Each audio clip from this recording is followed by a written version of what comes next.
continuación presentaremos el caso planteado en donde se ven implicados varios sujetos internacionales como lo son el Estado, que es Colombia, y el grupo indígena Arhuaco, los cuales habitan en la ciudad de Santa Marta, específicamente los que se encuentran acentuados en el Parque Tayrona, que queda en la vía Santa Marta hacia La Guajira. Los hechos tuvieron lugar el pasado 23 de mayo del 2021, cuando el director provincial de Obras Públicas, el señor Agustín Herrera Sarmiento, autorizó la construcción de una vía principal que atraviesa el Parque Tayrona en el kilómetro 6 vía La Guajira. Esto para facilitar la comunicación entre el departamento del Magdalena y La Guajira, y que de esta manera entonces se facilite el acceso para los turistas que desean conocer estas regiones de Colombia y así lo puedan hacer de una forma más segura, eficiente y recreativa. Sin embargo, esta situación inmediatamente provocó disgustos en la comunidad indígena Arhuaca que se acentúa en dicha zona. Ellos explican que es muy importante que se respete su territorio, ya que es una zona protegida y de gran valor para Colombia y para el mundo. Sin importar lo expresado por los indígenas, los contratistas de dicha obra empiezan a instalarse para la construcción de la vía, por lo que la comunidad indígena decide acudir ante la Corte Internacional para que ésta sea quien logre dirimir la controversia que se está presentando entre el Estado colombiano por autorizar la construcción de una vía en un territorio indígena. Por lo que a continuación escucharemos las diferentes posturas que respaldan a estos sujetos internacionales.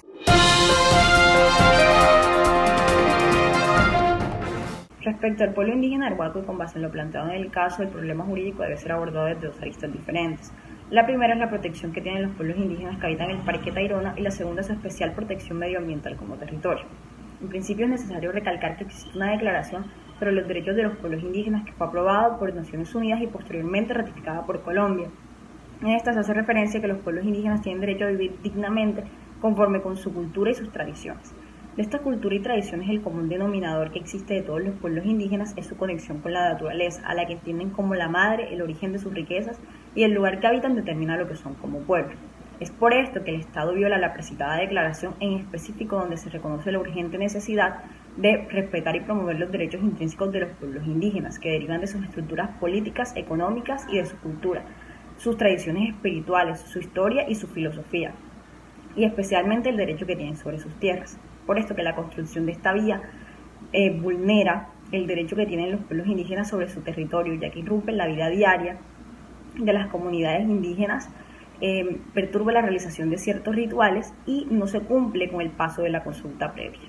En concordancia con lo manifestado por la anterior defensora, cabe resaltar que de acuerdo con la ONU en la Declaración de Río, el principio 2 consagra que de conformidad con la Carta de las Naciones Unidas y los principios del derecho internacional, los estados tienen el derecho soberano a aprovechar sus propios recursos según sus propias políticas ambientales y la responsabilidad de velar porque las actividades realizadas dentro de su jurisdicción o bajo su control no causan daño al medio ambiente de otro estado o de zonas que están fuera de sus límites de la jurisdicción nacional. Es así como, a pesar de que los estados cuentan con autonomía sobre el aprovechamiento de sus recursos, estos no deberán causar un daño ambiental. En el caso anterior, el estado debe velar por la protección ambiental del territorio y más aún respetando el hecho de que son territorios de especial protección consagrados en el artículo 63 de la Constitución Política. Asimismo, el artículo 328 del Código Nacional de Recursos Naturales Renovables de Protección y al Medio Ambiente señala que su destinación es exclusiva de la conservación de fauna, flora y la perpetuación en su estado natural. La defensa de dichos bienes prescribe el deber estatal de protección como quiera que se trate de áreas de especial importancia ecológica en las que debe salvaguardarse el ecosistema. Complementando lo dicho por mis compañeros, cabe recordar que en el principio 11 de la Convención de Río adicionalmente se consagra la promulgación de leyes eficaces sobre el medio ambiente, como lo son las normas, los objetivos y las prioridades ambientales que deberían reflejar el contexto ambiental y de desarrollo al que se apliquen. Es decir, existe autonomía por parte de los estados, pero ellos deben promover normas eficaces para la protección del medio ambiente y con la construcción de las carreteras estarían contradiciendo su propia autonomía frente al desarrollo de protección ambiental que da el derecho internacional y contradiciendo su propio ordenamiento jurídico. Por esta razón, la construcción de la carretera generaría un daño en el medio ambiente grave al ecosistema de estos parques, impidiendo el cumplimiento del artículo 328 del Código Nacional de Recursos Naturales, esto con el objetivo de evitar un daño grave e irreversible que se podría causar al territorio del Parque Tayrona. Debido a lo expuesto por mis compañeros, debemos mencionar que el proyecto de construcción de la vía principal que atraviesa el Parque Tayrona en el kilómetro 6 vía La Guajira no se debería realizar en dicho territorio, ya que de hacerlo se estaría violando diversas obligaciones internacionales plasmadas tanto en la Declaración de Derechos de los Pueblos Indígenas como en la Declaración de Río.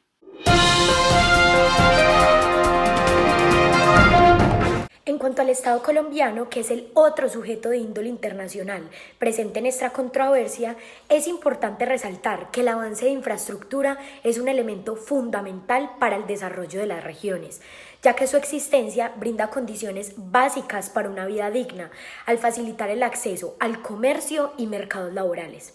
Ahora bien, a pesar de que la construcción por su naturaleza no es un proceso del todo amigable con el medio ambiente, el cumplimiento íntegro de las normas ambientales pueden reducir sustancialmente el impacto negativo que éstas causan. En este caso, entonces, se debe hacer una ponderación entre la no construcción de una carretera que atraviesa solo un costado del parque por una posible afectación ambiental que además no es comprobada y que podría mitigarse, y por otro lado, la construcción de esta vía que conecta a dos departamentos, la cual mejorará la calidad de vida de todas las poblaciones aledañas. Además de lo planteado por mi compañera Mariana, debe tenerse en cuenta que el Estado colombiano en este caso está haciendo un aprovechamiento de los recursos sin causar ningún daño ambiental,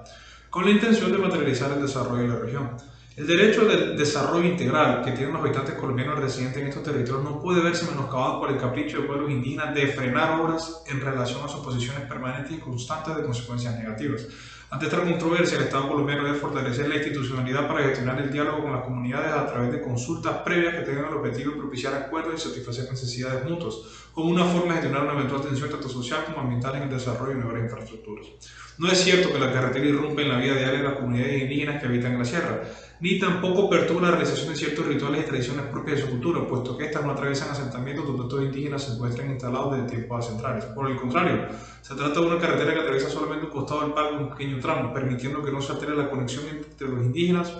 y su naturaleza y sus tradiciones. Bien se sabe que estos pueblos indígenas se dedican a la agricultura como medio de subsistencia y participan en procesos agrícolas en los mercados locales. Por lo tanto, la carretera, lejos de violarse la dignidad de estos, aumentará de manera sustancial las calidades de vida desde el punto de vista social, laboral y económico, debido a que la conectividad entre municipios genera un crecimiento tanto en la industria como en la agricultura nacional.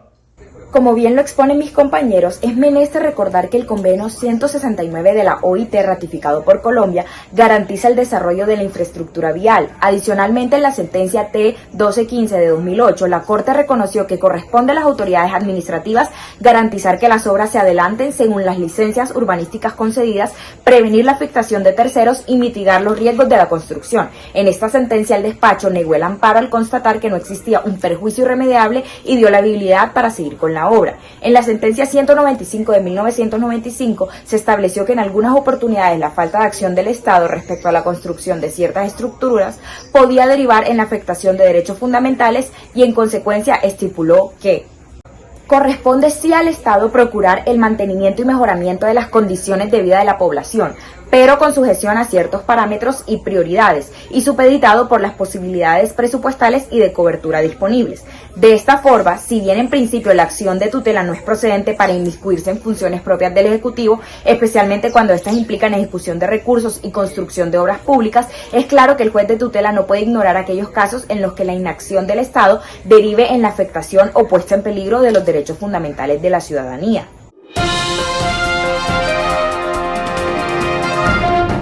Referente a la solución del caso, se llegó a la conclusión de autorizar la construcción de la vía teniendo en cuenta que, como ya hemos mencionado y de conformidad con la Carta de las Naciones Unidas y los principios del derecho internacional, los estados tienen el derecho soberano de aprovechar sus propios recursos según sus propias políticas ambientales y de desarrollo. Además, ha quedado claro a lo largo de toda esta presentación que son más los beneficios que este proyecto traería para toda la región e inclusive para la comunidad arhuaca que las consecuencias negativas, ya que aumentará de manera sustancial la calidad de vida de la comunidad desde el punto de vista social, laboral y económico, debido a que la conectividad entre municipios generará un crecimiento en la industria y el turismo especialmente, sin desconocer la Declaración de las Naciones Unidas sobre los pueblos indígenas y los tratados ratificados por Colombia. De esta forma, tanto las obligaciones de índole internacional reclamadas en primer lugar por los indígenas arhuacos, las cuales consistieron en la preservación del medio ambiente y la libertad del culto, y en segundo lugar